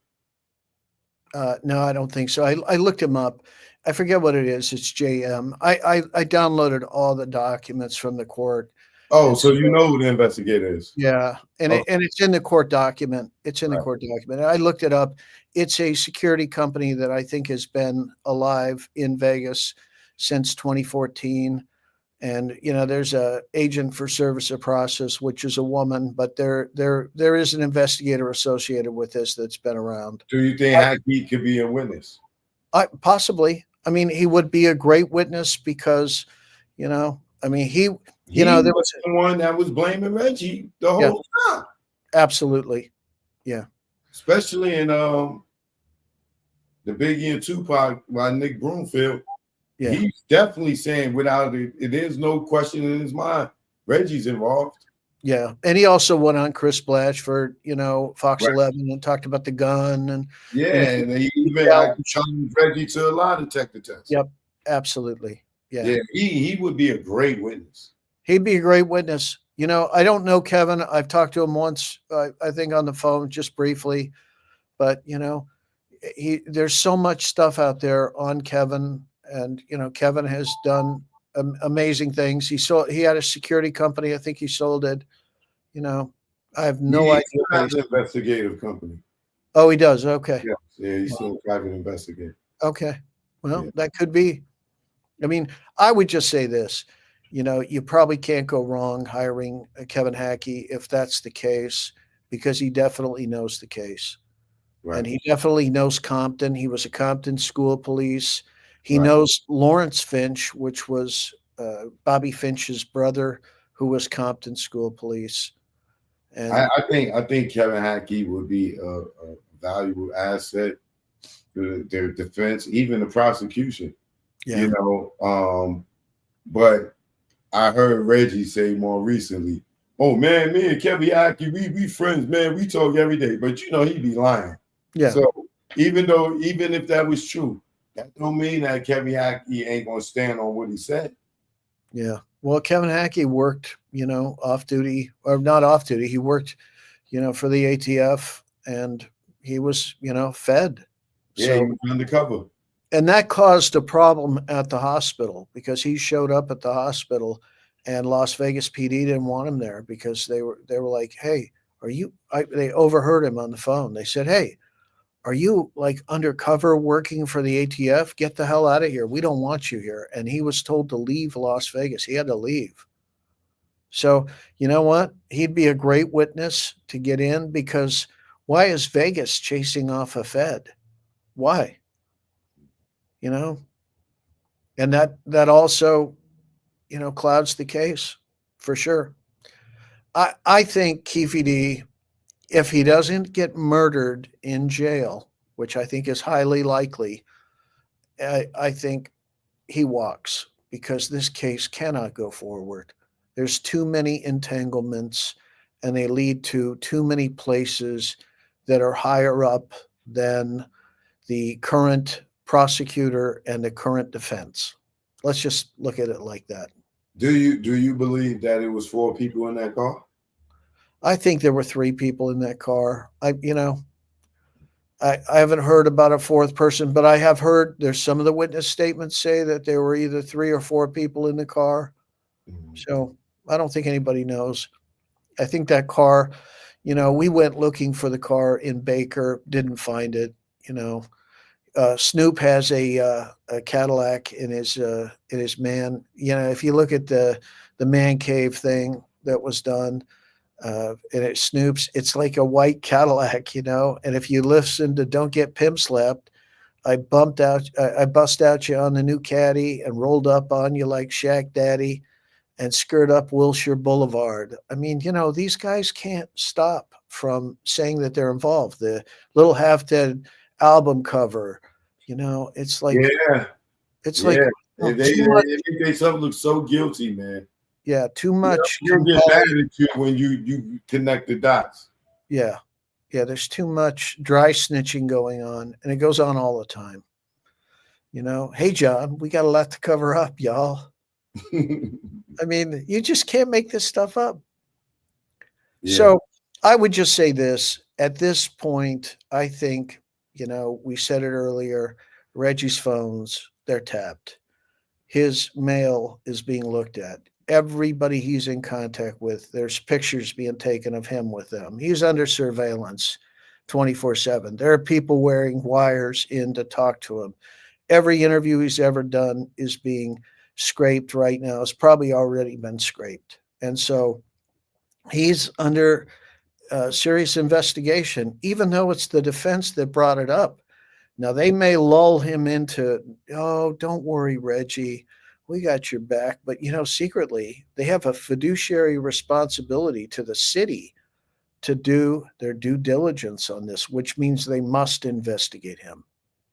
I don't see how they won't. And if they look at all the people that's been, doing the research on this case, like you, myself, and all the others, we all have one thing in common: Reggie. Yeah, and the other thing we have in common is do you got a nickname for you too? Yeah, he calls me the rapping fool. The rapping fool. Because of the hold your head on repeat, listen to the beat again and again in my playpen till Tupac appeared to me. Finally, I see, how do we keep the music playing with these devils betraying? So, and nobody else would do it.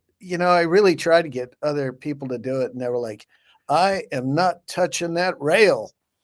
So you got to just do it yourself sometimes. So I am a rapping fool. Right. Well, I'm going to let you go. Is there anything you want to promote? You know what? I'll just say this. Look, this isn't about money to me. It's about my friend Russell Poole and getting to the truth, because Russell Poole heroically went to that sheriff's office and he died in the meeting with the sheriff, and he was pushing the truth. He only wanted the truth. He, for so long, had believed that Suge was behind the murder of Tupac, and he had said that publicly many times. He wanted to apologize to Suge Knight. And because of that, I'd love to see this get all the way to the finish line so that Russell Poole could be vindicated in having blamed the wrong person, because he felt badly about that.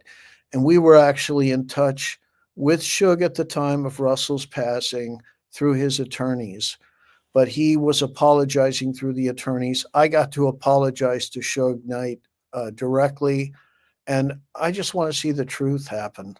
So, if you want to read Chaos Merchants, read it. It's like 99 cents on Amazon. It's not a moneymaker. It's just to get it out there. I got that book out 24 hours after Russell Poole passed, and then did a slight edit to it and got it out there on Amazon. And anybody who wants to read it can read it. I think, like I said, it's like 99 cents or something on Amazon. What do you say about the people that say that they believe that Russell Poole was murdered at that meeting, opposed to just I can tell you this. I set up the meeting with Sheriff Jimmy McDonnell. I actually worked on his campaign. I knew him. I cornered him at an alumni-only event that he and I are both alumni of, which is called Leadership LA. And I made him get us a meeting, which he did with the homicide investigator. Lee Baca, who was the former sheriff before Jimmy McDonnell, agreed to do an interview with me. And he only agreed to do it if I would wait until the disposition of his appeal to release that. And in that interview, he said Russell Poole was killed in the line of duty. So don't take my word for it. Take Sheriff Lee Baca's word for it. The sheriff of Los Angeles, before Jimmy McDonnell, told me that Russell Poole was killed in a line of duty.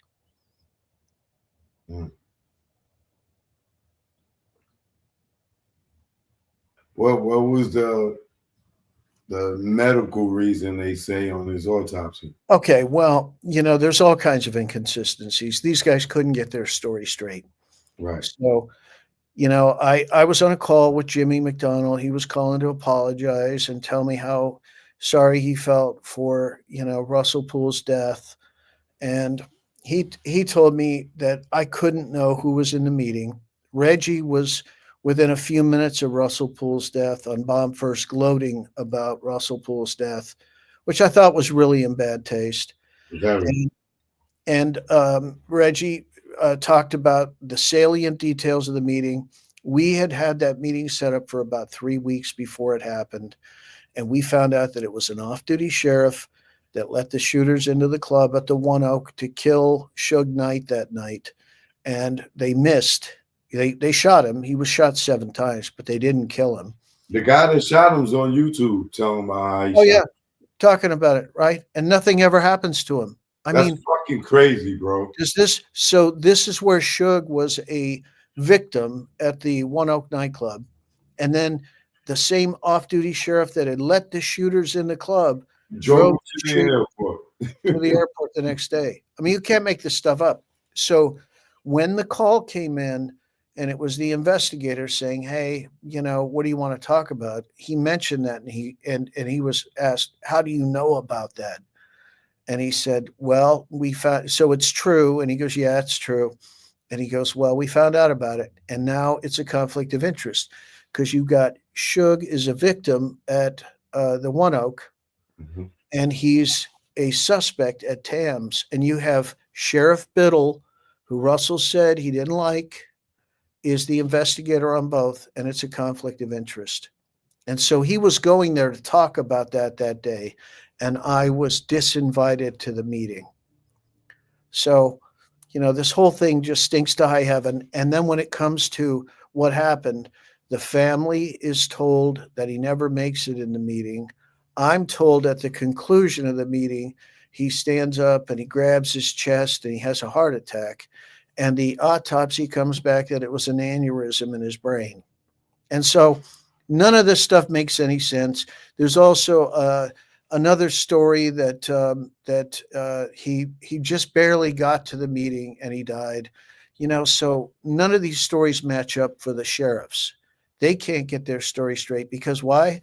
Like Russell said, the truth is always the same and the lies are always morphing. Right.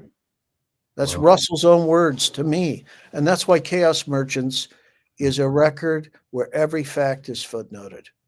well, if what Russell's saying is a great analogy because that means Reggie goes from uh, Dr. Bruce Banner to the Hulk when he talks. Oh, yeah. You can see him unhinged sometimes. He gets all mad and you're gonna give him a 4. It's crazy. Don't let him lean in that chair on you, baby. Oh, yeah, You exactly. turn Yeah. Professor X on you. Well, here's the thing, Reggie, when you're on your deathbed and you want to do the confession, Choke and I will be happy to take your confession. And you can tell everybody what you really did because you want them to know anyway. And we're happy to do it. We're happy to take He your would confession. love to. If he knew that he could do that and he knew that he was going for sure, he would brag his ass off for all the Oh, day. yeah.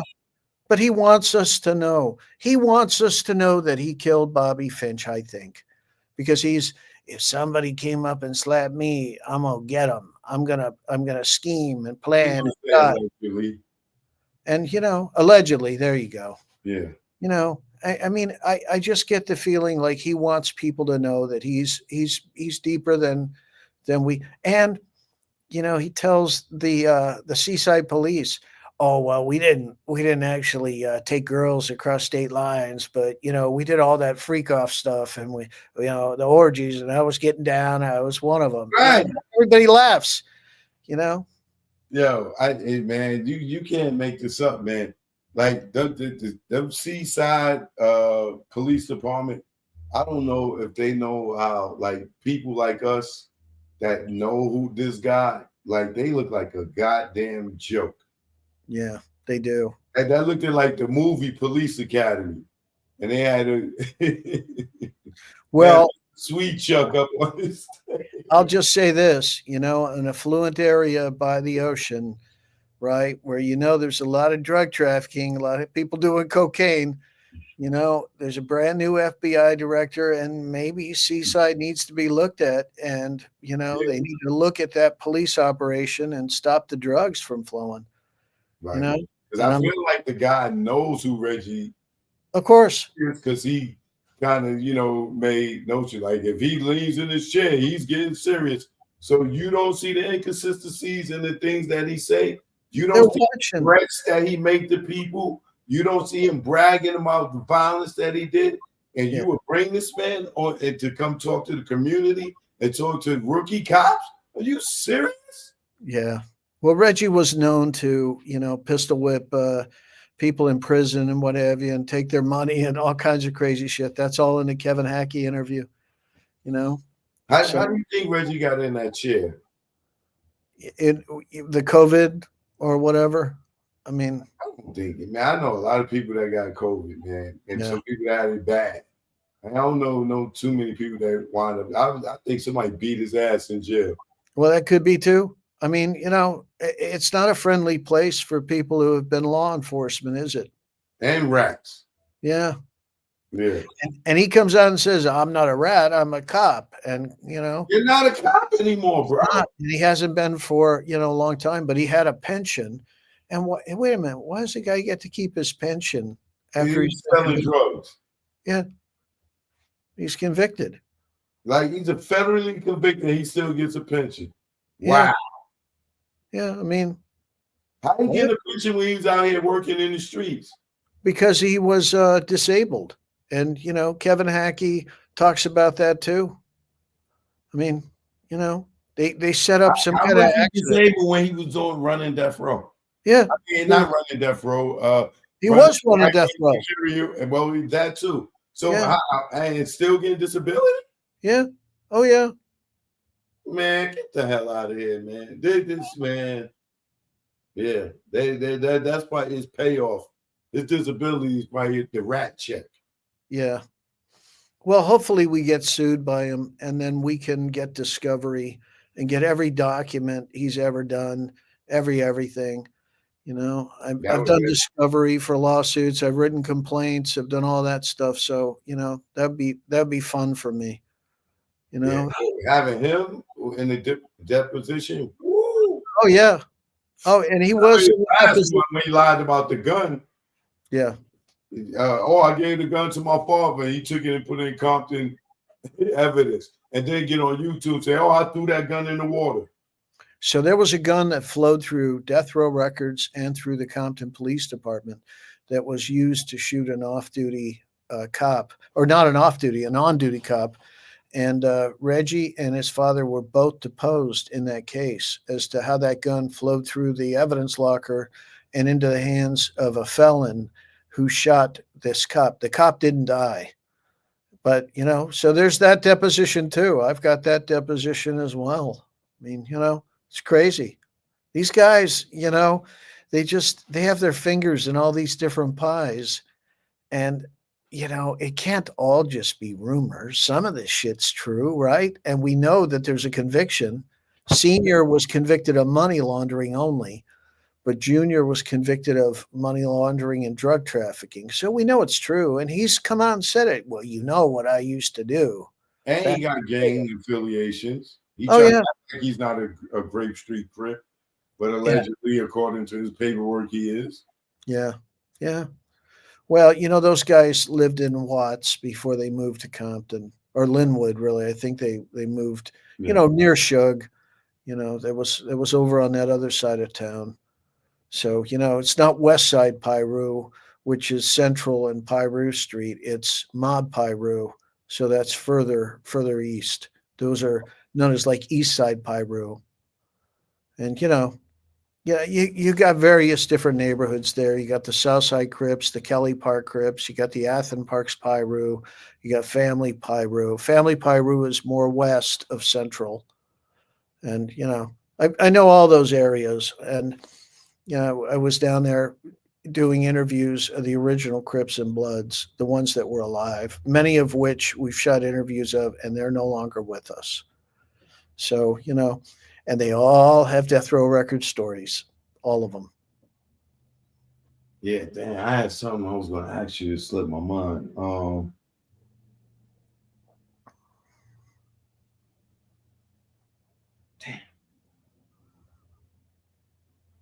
Did you ever hear the phone call between Reggie and Sharita? Oh, yeah. Yeah, Tanique set that up. It's one of the great things Tanique did. Where's Tanique at? I don't know. I you know what? I talked to him for years, and that was years ago. Right. And, he did some good work. Yeah, he disappeared.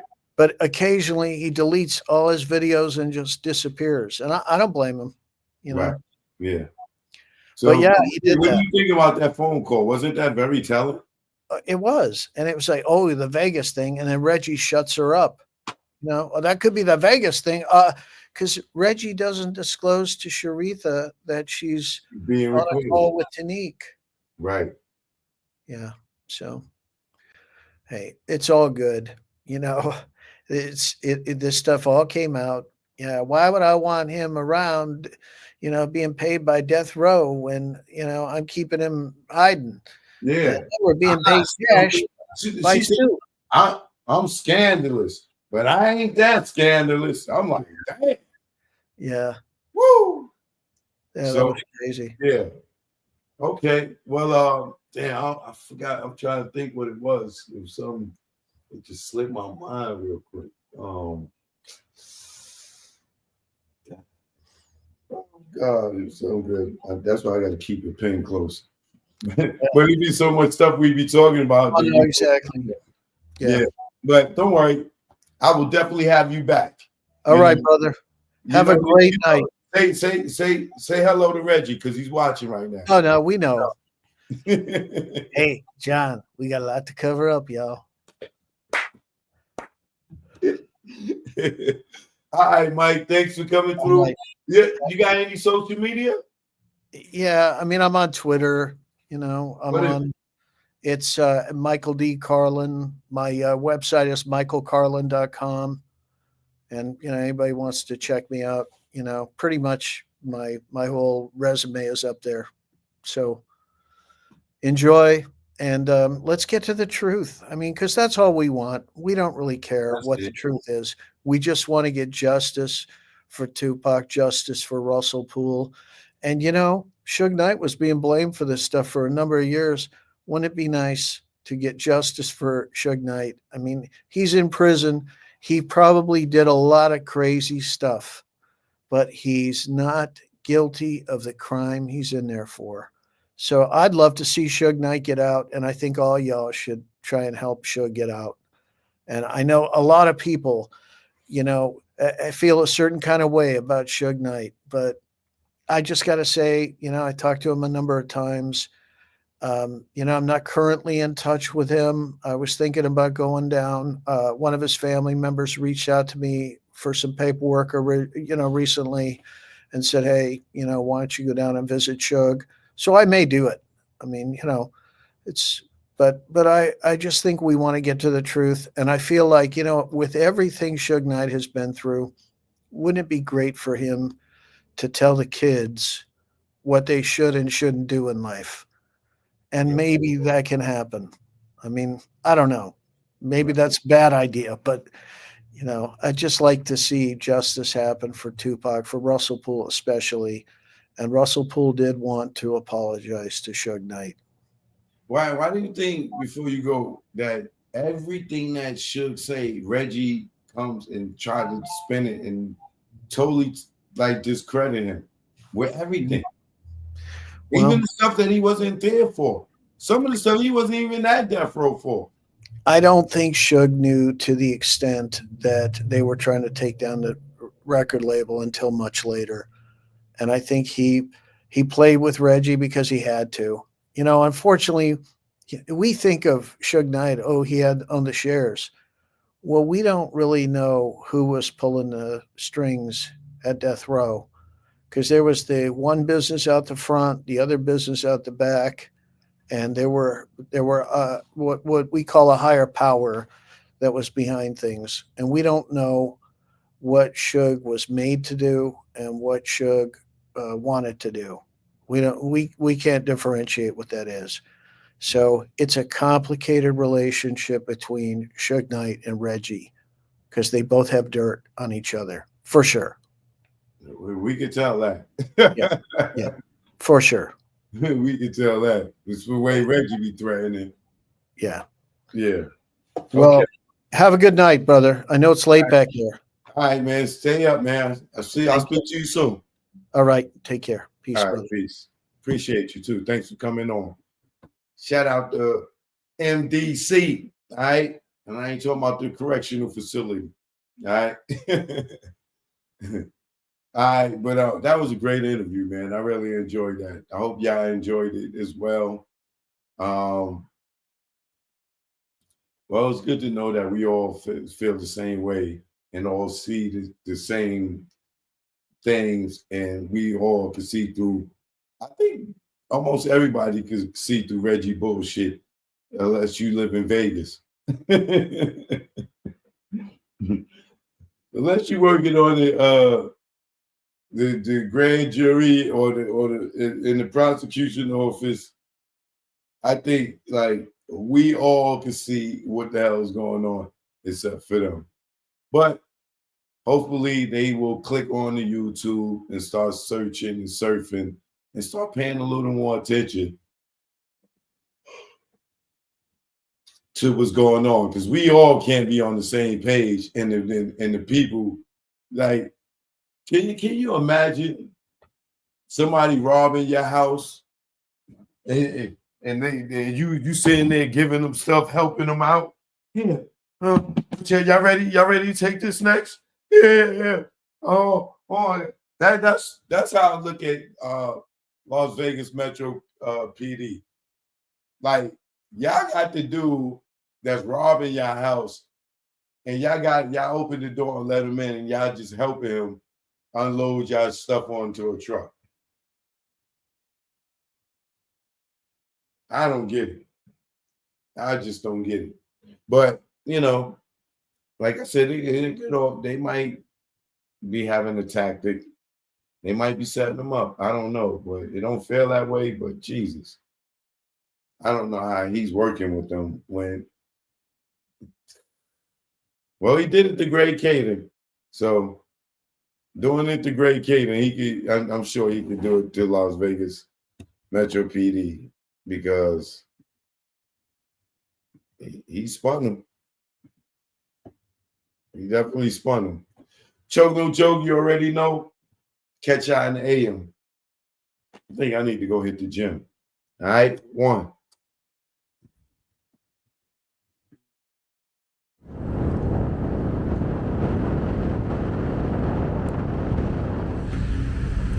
Choke no joke. Jack Brown. Yeah now.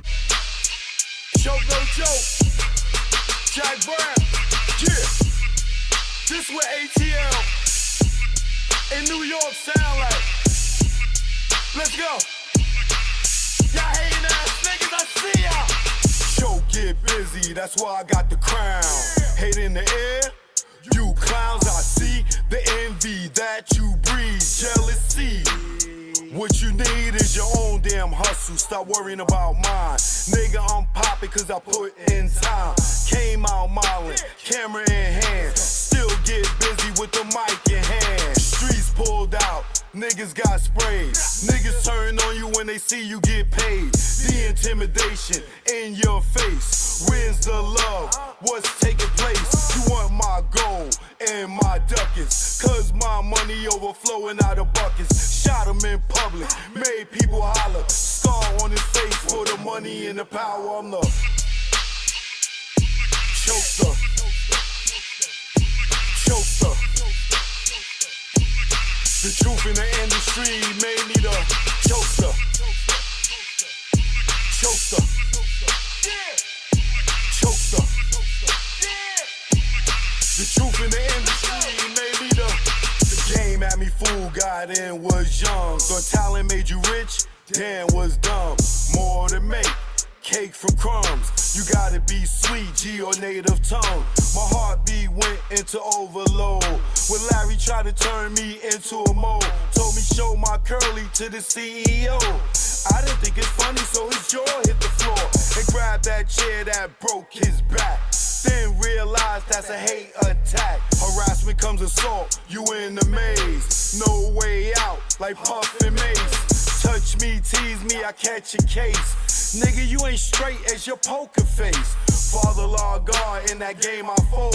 This sun don't tick, demon time don't hold. I'm the chokester. Chokester. The truth in the industry made me the chokester. Chokester.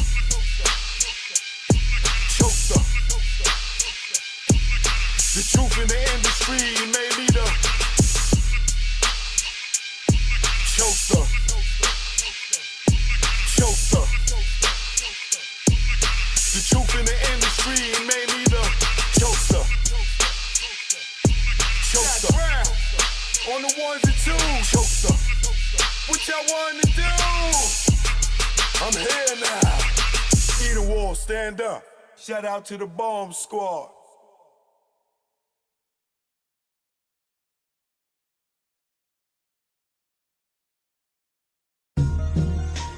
Choke, no joke. Yeah.